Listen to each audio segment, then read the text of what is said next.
Bakit naman hindi sa'yo pwede ang isang iPhone? Number one, mahal. Wala pa man. Ayo ani ay gamito na mo yung mama na. Wala pa kuan man. Dapat na December naman hapit na. So kuan na lang namin 13 man o kuan na. Ako unsa man isip mo? Magpalit kami aton. Okay. Kasi, to be honest, no, kung wala talaga sa budget natin at wala tayong kakayanan makabili ng isang iPhone is siguro mag-ipon muna tayo or maghintay pa, no? Kasi mahal talaga ang mga Apple devices, no? At hindi ko rin as such recommended na bumili tayo ng mga refurbished talaga kasi sometimes dyan magkakaroon ng mga mas maraming problema, mas maraming repair at mas magastos pa, di ba?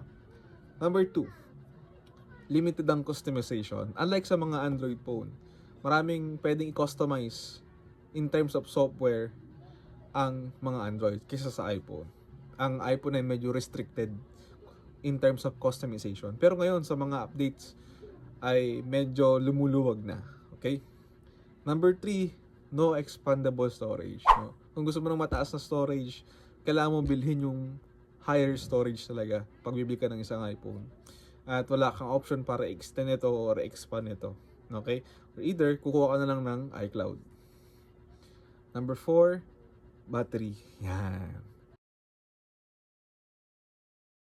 Mostly, ito ang common nilang dahilan kung bakit di sila kukuha ng isang iPhone. Kasi ang baba ng battery, kasi ang baba ng battery, ang bilis bumaba ng battery health, ang bilis malobat, yung mga yan, no? Actually, yung battery health, medyo medyo subjective siya, no? Dahil depende rin talaga sa gumagamit yan, sa habit at sa ugali mo, sa pag-charge, sa charger na ginagamit mo, sa cable. Maraming factor na pwedeng i-consider sa pagbaba ng isang battery health, no? Kaya hindi natin pwedeng sabihin na lahat ng iPhone mabilis malobat, pangit ng battery, ganun. Depende talaga yan. Ako, kahit mababa yung milliamp hours ng ng mAh ng aking battery, tumatagal siya. Depende talaga sa gamit yan, at sa disiplina mo sa pag-charge at paggamit ng yung device, no? So kung heavy gamer ka naman kasi talaga, at kung gagamitin mo yung phone para sa heavy task or heavy apps, consider buying large capacity, di ba, ng mga phones or devices, no? Okay, and number 5, accessories, no? Kadalasan hiwalay ang pagbenta ng charger, hiwalay ang earphones, hiwalay, unlike sa mga ibang mga brands or devices na available na rin yung charger